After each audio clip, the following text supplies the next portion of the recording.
Assalamualaikum warahmatullahi wabarakatuh. Pada video kali ini saya akan memberikan tutorial cara menganalisis item dengan software Itemman versi 4.3. Nah, software Itemman ini merupakan salah satu software yang mungkin bisa jadi alternatif ketika teman-teman mau analisis item dengan pendekatan classical theory. Oke, mungkin kita langsung saja. Oke, versi 4.3 ini kita perlu menyediakan dua jenis file dalam menganalisis. Yang pertama, data matrix file, di mana data matrix file ini berisi respon ataupun jawaban subjek terhadap tes ataupun skala yang kita susun. Kemudian item control file ini berisi kunci jawaban dari soal yang kita buat. Kemudian output file ini nanti kita memilih lokasi di mana kita mau menyimpan file output kita. Nah, untuk kedua file data matrix file maupun item control file ini nanti akan kita simpan dalam bentuk txt. Nah, sebenarnya ada beberapa cara untuk membuat data matrix file. Yang pertama, teman-teman bisa membuat secara manual pakai Notepad atau dengan Excel. Nah, pada video kali ini akan saya contohkan dengan file Excel. Oke, berikut data respon dari subjek. Oke. Di sini ada 10 soal yang nanti akan kita analisis. 10 soal ini sudah dikerjakan oleh 30 subjek. Nah, ini respon dari subjek kita. Oke. File berisi respon ini perlu kita simpan dalam bentuk txt terlebih dahulu. Oke, klik file, save as, pilih foldernya, kemudian kita simpan.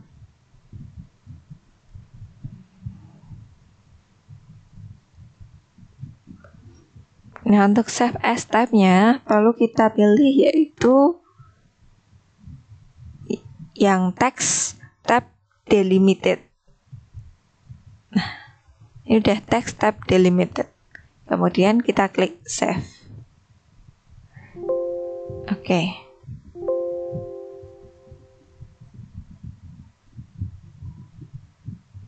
Kita cek terlebih dahulu. Nah, di sini filenya udah kesimpan. Bentuknya txt atau notepad. Nah, seperti ini bentukannya nanti. Nanti file ini yang akan kita analisis. Oke, file untuk respon udah selesai. Nah, untuk langkah selanjutnya, kita perlu bikin yang namanya item control file. Dimana ini nanti isinya adalah kunci jawaban.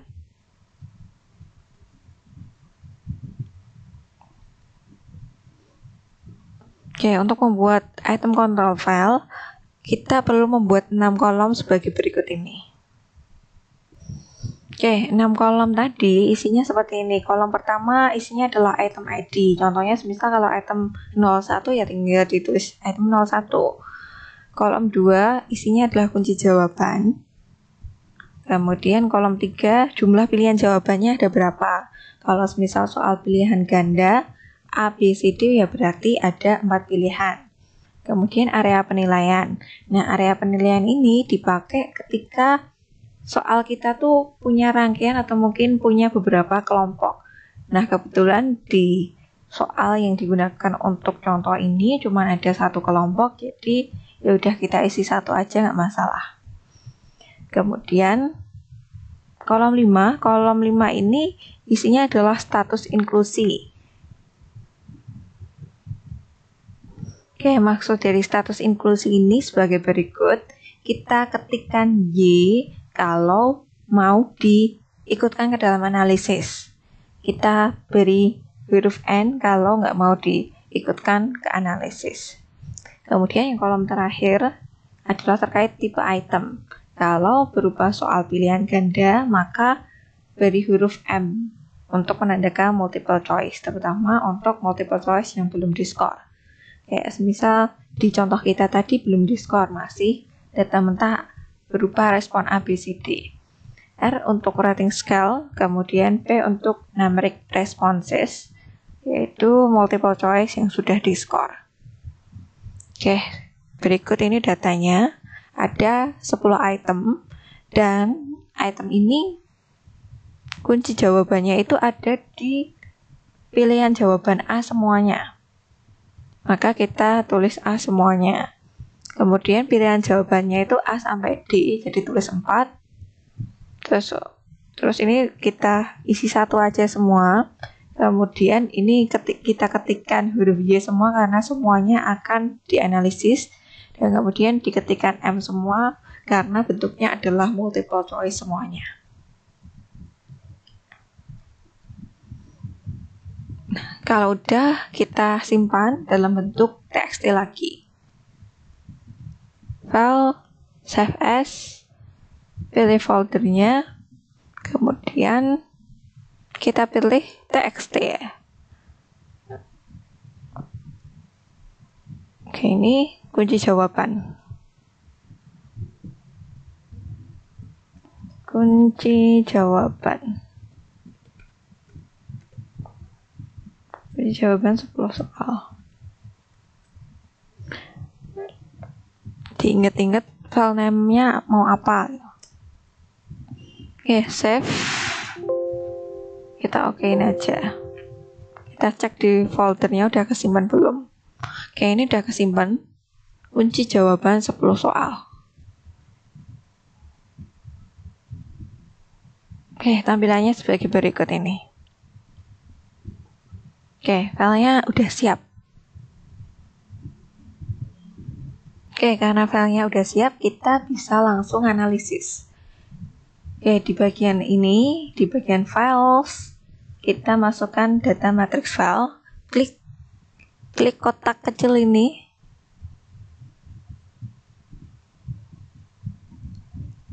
Oke, kemudian cari foldernya berisi file txt tadi yang isinya adalah respon jawaban subjek. Tadi saya simpan latihan 1 analisis 10. Oke, kalau udah kita open.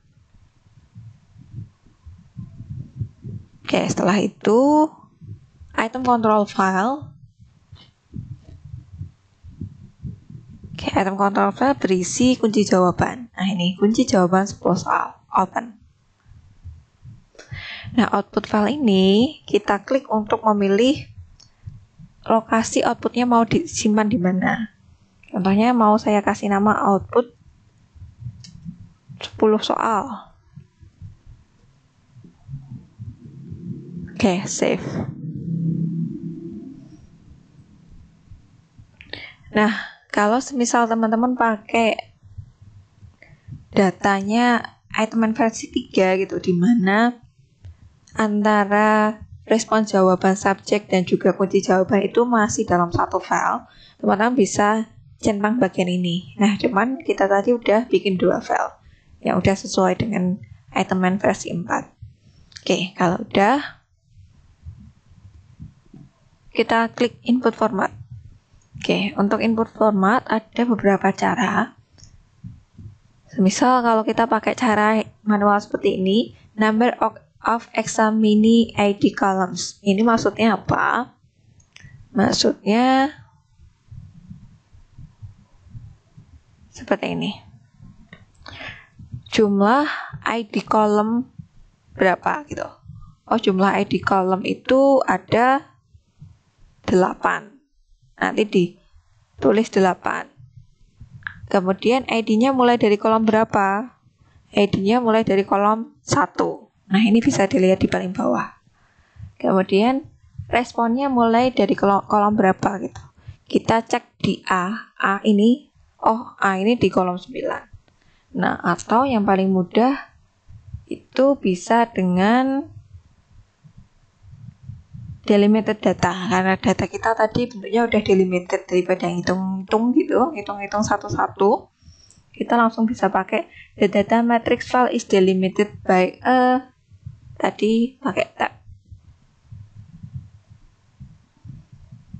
Oke, pakai delimited data. Kalau udah kita run.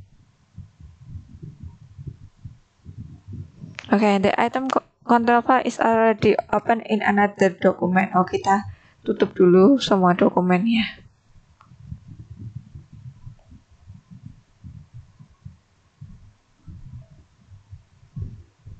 Oke, kita run.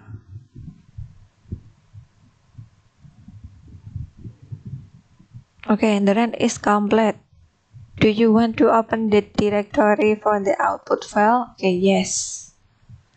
Oke, folder berisi outputnya sebagai berikut. Outputnya di sini untuk versi 4.3 ada yang berbentuk Excel, ada yang berbentuk Word. Nah, yang akan kita bahas yang berbentuk Excel aja, karena saya lebih suka ngeliat yang Excel. Oke, sebagai berikut. Oke, yang pertama ada informasi terkait summary statistik. Nih ya, summary statistik. Nah, ini memberikan rangkuman terkait jumlah item yang kita analisis ada 10. Kemudian min skornya 7,5, SD 2,04, skor paling rendah 2, paling tinggi 10, min P. P ini adalah tingkat kesulitan soal. Min indeks kesukaran soal 0,75, min R adalah min RP biserial atau rata-rata RP biserialnya 0,339. Oke, ke bawah ini ada reliability analysis.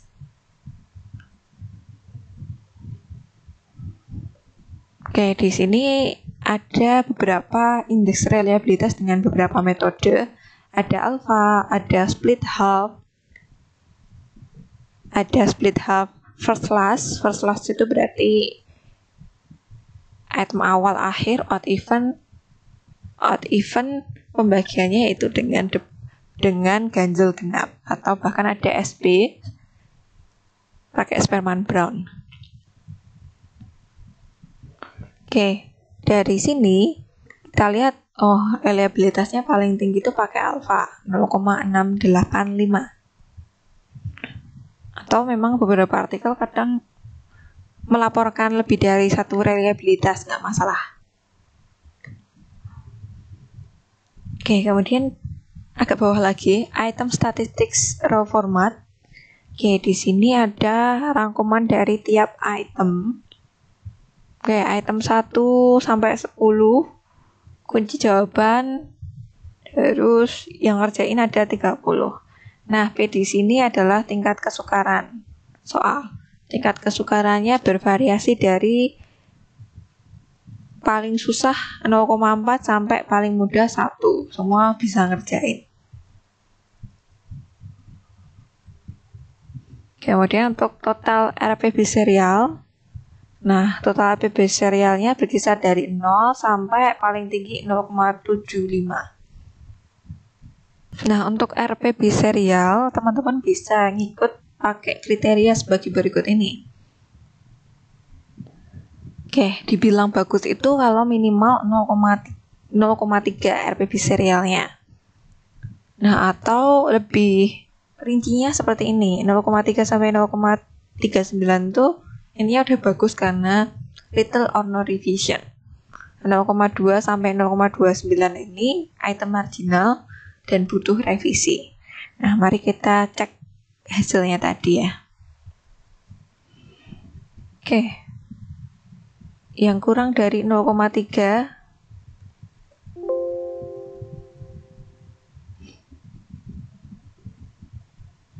ada item 2. Oke, ini mepet ya. Ini pasti gugur. Ini mepet. Ini mepet. Oke, ada 2 yang gugur langsung, yaitu item 2 sama item 4. Kemudian yang mepet item 1 dan 1, 5, dan 9 yang mungkin nanti perlu revisi. Oke, untuk efektivitas pengecoh. Efektivitas pengecoh ini buat tahu apakah tiap opsi jawaban yang kita sediakan itu dipilih nggak sih sama responden. Oke, kita bisa lihat di paling bawah, item statistik table format. Nah, di sini dijelaskan per itemnya. Oke, item 1, indeks kesulitan soalnya 0,667, RPB serialnya 0,286, kemudian proporsi pemilihnya sebagai berikut. Nah, ini yang dibaca di bagian proporsi pemilih. Kriterianya seperti apa sih gitu? Kriterianya sebagai berikut. Pengecoh itu atau mungkin opsi jawaban dianggap berfungsi bila ada yang memilih atau paling enggak dipilih 2% dari seluruh peserta. Ya, artinya kalau nanti proporsinya paling enggak 0,02 berarti udah bisa dianggap berfungsi. Nah, untuk pembuatan laporan sebenarnya bisa kita melakukan yang namanya tabel integrasi. Tabel integrasi ini berisi rangkuman dari keseluruhan parameter item.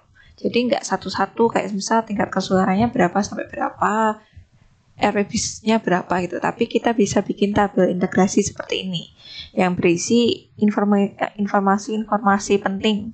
Kayak misal tingkat kesukarannya berapa, daya beda berapa, kemudian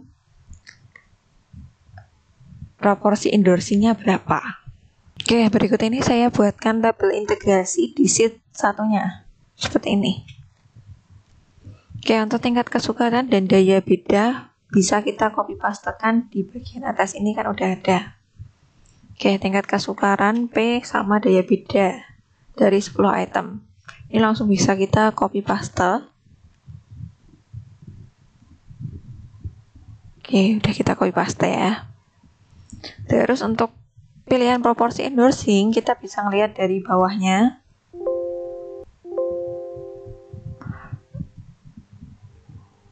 Oke, bagian ini. Ini item 1, kita copy, kemudian kita paste ke tabel integrasi tadi. Oke, copy, paste, pastenya kita transpose.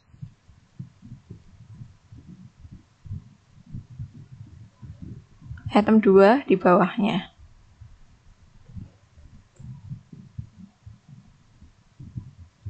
Kita paste pakai transpose ini. Oke, untuk item 1 kita lihat tingkat kesukarannya di sedang, daya beda atau RPB serialnya mepet ya.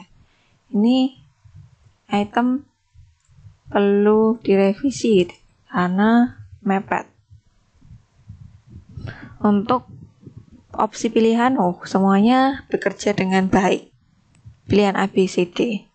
Oke, itemnya perlu direvisi. Pengecoh nggak perlu. Untuk item 2, tingkat kesukarannya 0,4. Ini masuk ke item sedang juga. Oke, daya bedanya kecil banget. Ini langsung item dieliminasi. Karena daya bedanya udah jelek banget. Oke, yang ketiga, tingkat kesukarannya 0,667, daya beda, daya bedanya udah lebih dari 0,33. Berarti itemnya lolos. Tapi kita lihat dulu di opsi jawaban kepilih semua nggak? Oke, opsi jawabannya proporsinya udah lebih dari 0,02 semua. Jadi nggak masalah. Oke, untuk item 4, daya bedanya 0, nggak bisa bedain antara kelompok tinggi dan rendah, langsung item dieliminasi gitu.